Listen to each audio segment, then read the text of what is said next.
Fala pessoal, sejam todos bem-vindos a mais um Desvendando aqui no NS Soccer, hoje especial Tite. E para fazer esse especial a gente vai passar por um dos principais, se não o principal jogo da carreira dele, a final do Mundial de 2012 com o Corinthians. Então a gente vai para a vinheta e volta diretamente com esse jogo.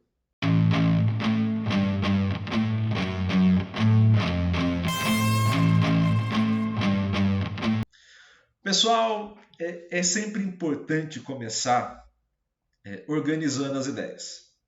Então, vamos contextualizar o que era e o que significava esse Mundial 2012 para a equipe do Corinthians e, obviamente, para o Tite como treinador. O Corinthians, assim como o Palmeiras hoje a gente tem as piadas esportivas relacionadas ao Palmeiras não tem Mundial, em 2012 a piada era outra. A piada era... o Corinthians não tem Libertadores. Então, o Corinthians nunca havia conquistado a América. Essa era a grande piada. E, obviamente, havia uma segunda piada, que era o Mundial do Corinthians. Porque ele conquistou o Mundial em 2000, mas sem passar pela conquista da América, do continente. Obviamente, entrava-se no debate se tinha esse tipo de piadinha interna do futebol. Quando se chega nesse cenário, o Tite ganha a Libertadores em 2012, então quem é corintiano e está me acompanhando agora, lembra, obviamente, dos jogos contra o Boca Juniors, do gol do Romarinho, do gol do Sheik aqui no Pacaembu, e vai ao Mundial disputar a final contra o Chelsea. Tá? Passa a semifinal e vai disputar a final contra o Chelsea. E há uma invasão corintiana no Japão. Basicamente é isso. Todo mundo invadiu a cidade de Tóquio e começaram a ter, dentro daquela cidade, dentro daquele cenário esportivo muito único que era a final do Mundial, quase que um replay daquela invasão corintiana no Maracanã, na década de 70. Então, a gente está falando desse cenário, desse grau de importância para a gente contar a primeira parte dessa história do Tite, beleza? E, para me ajudar... eu vou chamar um grande amigo, brincadeira, não é meu amigo que eu não conheço, mas adoraria que fosse, que o cara parece ser gente boa.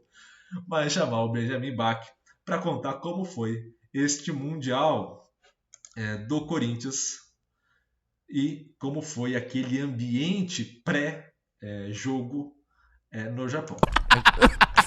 Cara, o gol do Guerreiro. Não, me conta o que foi esse rolê no Japão, pelo amor de Deus. Mano. Ah, foi uma coisa que nunca mais na vida vai ter igual. Nunca mais. Tinha mais de 40 mil corintianos. Cara, né? na hora que eu cheguei, nós chegamos em Tóquio, foi aí que a ficha caiu. Quando chegamos no aeroporto, cara, começou a desembarcar um monte de voo de tudo que é lugar. Caralho, velho. Olha. Ó. Eu falei, velho, que é isso? Tá saindo corintiano de tudo que é Só lugar. os maloqueiros. Nova York, Canadá, Londres. Falei, porra, cara. Do bueiro tinha corintiano. E aí quando... Ó, é mentira? Não, caralho, tá arrepiadaço. Porque, e quando a gente entrou no primeiro jogo... Não, e você andava em Tóquio, você andava lá, eu fiquei lá, acho que uns 10 dias. Pô, você ia dar rolê, passear, o caralho... Vai Corinthians! Vai Corinthians! Porra, cara! Então, Tóquio entramos no Hard Itaquera. Rock. Entramos no Hard... Levei meu filho uma noite no Hard Rock Café lá em Tóquio. Parecia um Pacaembu. Os caras tudo dançando, cantando. E o japonês, cara, é um povo muito certinho, fala baixo. Não tem esse negócio... Quietinho, né? Cara, os japoneses ficaram assustados, velho. Pô, tá louco? Aqui tem um bando de louco, maloqueiro sofredor. Os caras bebendo cachaça. Porra! Pô, Cantando. eu conheci um cara lá que não saía do hotel, porque o cara não tinha dinheiro. Eu falei, como é que você faz? O cara tinha levado uma mala de miojo. Mano, ele foi com dinheiro contado. Não, ele foi sem o dinheiro. Eu só tinha o ingresso. Que foi caro. A galera que sai do Brasil pra ir pra lá, eu imagino que gastou uma Caro moeda. é tudo aquilo que não te dá prazer. Nossa, desculpa. Então tá desculpado. Tá louco? Caralho, que frase foda, mano. Mas eu tô errado? Calou minha boca, filho. Eu tô errado. Nunca. Então o você gosta- escândalo não é caro. Mas te dá prazer? Ah, então. Te dá prazer? Eu nunca fui. Pô, esses caras são os putas Zé Pipoca, os dois, velho. Pô, a gente vê os caras no YouTube e fala, pô, esses caras são foda, mas então chega aqui, ó. Todinho Nescau. Não, Eu sou Nescau. Eu sou Todinho, tá bom. Mas bela frase, repete aí pra mim. Mas é verdade. O que é caro? Caro é aquilo que não te dá prazer. Ué, você gosta de relógio, sei lá, você tem a condição de comprar, custa uma fortuna, te dá prazer? Então não é caro. É verdade. Pessoal, esse ponto é muito importante que ele colocou, porque foi exatamente isso. Para quem acompanha futebol desde essa época, né, foi exatamente esse o cenário. 40 mil corintianos invadiram Tóquio e o estádio era basicamente o Corinthians. Assim, quando você observa o estádio, os melhores momentos, ou você observa a transmissão, tem na íntegra no YouTube, pirata, mas tem, né? Cada um utiliza como quiser. Quando você vai observar esse tipo de situação, você vê o grau de importância pela mobilização da torcida. E esse era um grau de importância gigantesco para a torcida do Corinthians, e por isso as coisas que o Tite fez e a organização que ele teve, vale muito a pena a gente ouvir, justamente por esse cenário que o Ben já caracterizou. Tá bom? Então agora vamos ouvir passo a passo de como o Tite organizou esse jogo, talvez o mais importante da carreira dele pelo Corinthians. Fragilidade da equipe que eu entendi, a fragilidade da equipe do Chelsea. A fragilidade da equipe do Chelsea, ela estava nesse setor do gramado. À frente dos seus dois zagueiros, Carriel e Davi Luiz, e às costas de Lampard e de Ramires.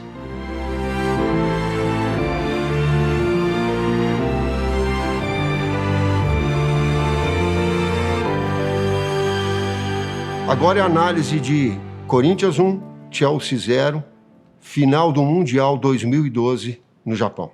Vamos contextualizar a importância do título mundial, desse jogo mundial, da equipe do Corinthians. Nós somos campeões da Libertadores na metade do ano, e isso era início do Campeonato Brasileiro. Eu tive uma dificuldade muito grande para retomar o foco dos atletas para o Campeonato Brasileiro, porque consciente ou inconscientemente, não só os atletas, mas a staff toda, e eu estou falando de comissão técnica e de funcionários, estavam voltados e projetando o final e dezembro, e o Mundial, e o jogo que antecedia a disputa do título, e passar por esses momentos, e que foi muito difícil e desafiador para mim remobilizar a equipe para que nós tivéssemos a condição de fazer um bom campeonato brasileiro, porque iniciou mal, com esse processo de retomada, para que chegasse sim no melhor nível, no nível de excelência na disputa do Campeonato Mundial, vencido no jogo contra o Chelsea. Inicialmente... Esse é um ponto importante, pessoal. Antigamente, assim, não faz muito tempo, a Libertadores acabava no meio do ano. Então, como a Libertadores acabava no meio do ano, o que acontecia?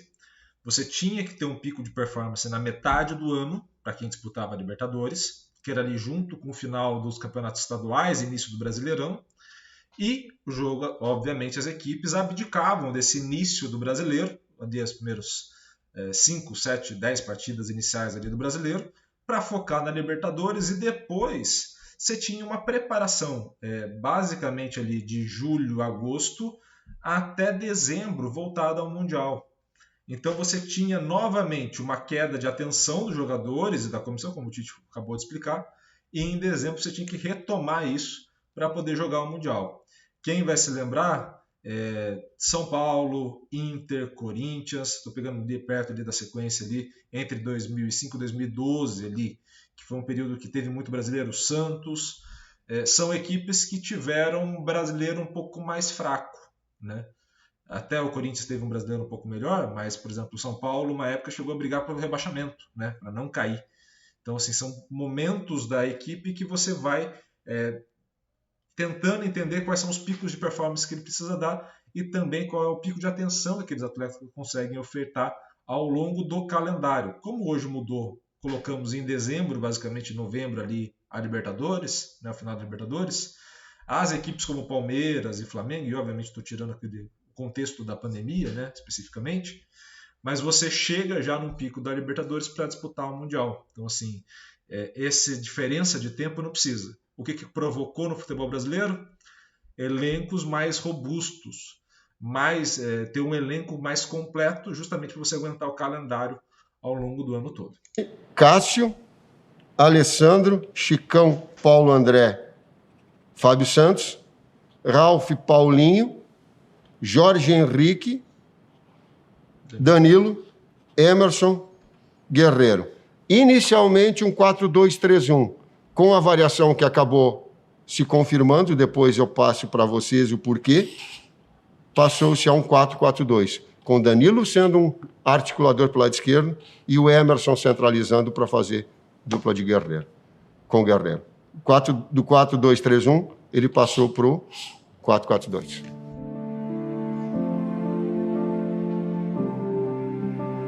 Vamos retirar para compreender o Chelsea e as suas características individuais e as suas características e as suas forças coletivas. O que tinha o Chelsea? Peter Cech, de grande qualidade, a reposição preferencialmente com o pé esquerdo, e ela sempre era direcionada para Ivanovic ou numa bola mais longa para Fernando Torres. Ela tinha Ivanovic, ela tinha Cahill, Davi Luiz e Ashley Cole. Ramires, Lampard, Mata, Hazard, Moses, que houve uma troca e tem mais um jogador agudo, mais um jogador de atacar espaço, mais um jogador de velocidade, porque imagino eu que o Rafa Benítez quis ter mais um jogador de velocidade para atacar a nossa linha de 4 defensiva, que era muito coordenada, com coberturas curtas, muito técnica, porém ela não era muito veloz. Então, também estrategicamente a entrada do Moses, com um pivô, Fernando Torres na frente no seu 4-2-3-1, sendo que seus dois pensadores, os dois jogadores que individualmente deveriam ter um cuidado mais próximo, eram Mata e Lampard. Lampard extraordinário. Hazard, qualidade técnica individual, velocidade, jogador muito difícil de ser marcado. Aliás, pode-se diminuir as ações de Hazard, mas neutralizar Hazard não dá, pela qualidade técnica individual que tem, pelos recursos técnicos que tem. Fernando Torres é o jogador da bola terminal, da última bola, da finalização. Mata, ele tem uma capacidade de passe, e ele esconde o passe até o último momento. E ele tem um lance no segundo tempo, que se a nossa equipe não está muito bem organizada na sua linha de 4 defensiva, e o Paulo André faz a cobertura para uma bola que entra entre Chicão e Alessandro, o Hazard ia chegar na cara do gol, e quando ele finaliza pressionado. Para mim, a bola decisiva em termos de marcação no segundo tempo, que o Paulo André faz nessa cobertura, porque era um jogador muito perigoso. Lampard, visionário. Eu sou um pouco suspeito, porque o Lampard, em termos de qualidade técnica, impressionante. Ele te esconde, ele tem qualidade de passe, ele tem finalização de média distância, ele é inteligente para jogar, posicional. Ele tinha, então. E o seu lado esquerdo, com apoio de Ashley Cole, de muita velocidade, de muita qualidade técnica, muito móvel. As transições dele em velocidade, muito rápidas e com qualidade. Por isso que a substituição que nós fizemos, trazendo o Jorge Henrique para fortalecer o nosso lado direito de marcação, juntamente com o Alessandro, e um posicionamento de Paulinho mais posicional ao lado de Ralf, para congestionar esse setor e não dar esse que é o setor mais agressivo da equipe do Chelsea, com um jogador mais talentoso, que era o Hazard, e quem dava amplitude muitas vezes era o Ashley Cole. Acompanhamento de Jorge, sustentação de Alessandro.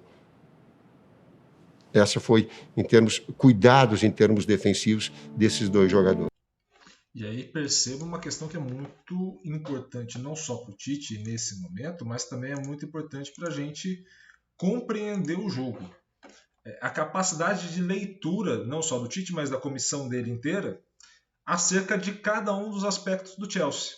Então ele entender, desde o goleiro até o atacante, qual é o padrão de comportamento, ou quais são as tendências, mais do que padrão, quais são as tendências de comportamento, e para além das tendências de comportamento, para além dessa possibilidade de você padronizar ou ter uma certa perspectiva, como que a tua equipe encaixa nessa dinâmica para poder, obviamente, vencer a partida, que era o mais importante naquele momento.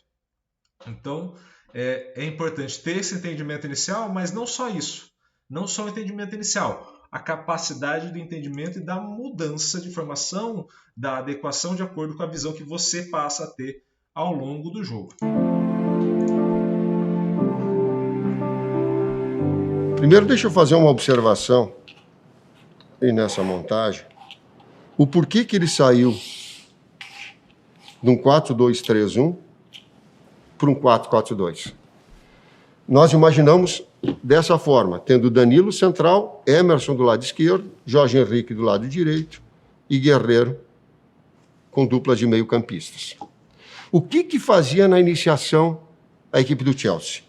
Ela trazia o Ivanovic para uma ação já um pouco mais avançada, média, porém mais avançada, e ela trazia o organizador, o cérebro, a qualidade técnica individual, o talento, o visionário, Lampard, para uma zona morta, sem muita pressão, para que tivesse o acionar os homens da frente, para ser o primeiro organizador da equipe.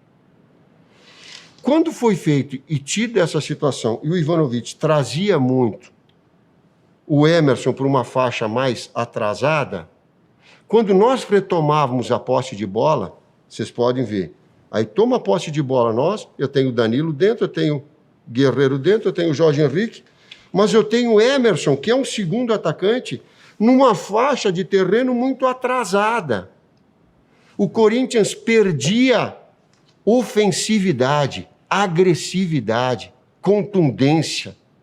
Por quê? Porque estava muito distante de Guerreiro, estava muito distante de uma ação ofensiva. O que nós, com exatamente 11 minutos, e o vídeo mostra, inclusive, quando eu passo para Jorge, que passa para Alessandro, que passa para Paulo André, ou Chico para Chicão, e eles passam para Emerson a troca de setores, onde vem Emerson para dentro, Danilo como um jogador de lado de campo, porque também fazia essa função, e tirar as melhores características dos atletas em benefício da equipe e atribuição do técnico.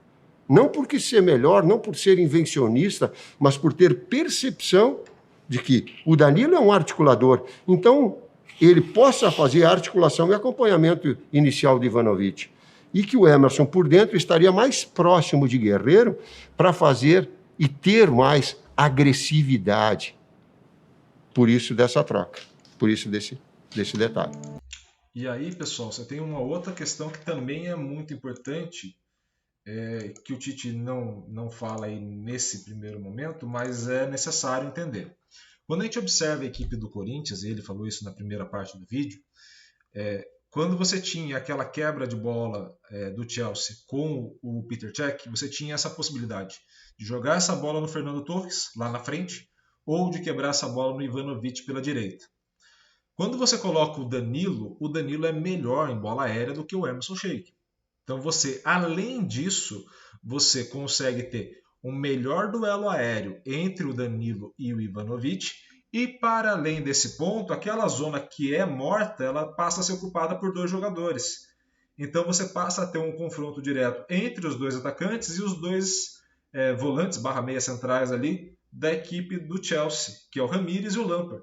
Então aquela zona morta onde o Lampard recebia a bola já começa a não ser tão morta assim, porque você passa a ter um cara de velocidade, que vai ter um duelo que não vai ser aéreo com o Lampard, vai ser a bola no chão, e que vai atrapalhar a movimentação e a ação que o Lampard possa fazer. E isso acaba acarretando, obviamente, na mudança de comportamento da equipe do Chelsea.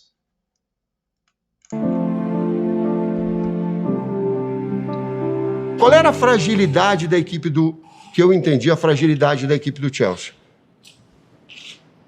A fragilidade da equipe do Chelsea, ela estava nesse setor do gramado. À frente dos seus dois zagueiros, Carriel e Davi Luiz, e às costas de Lampard e de Ramires. Por quê?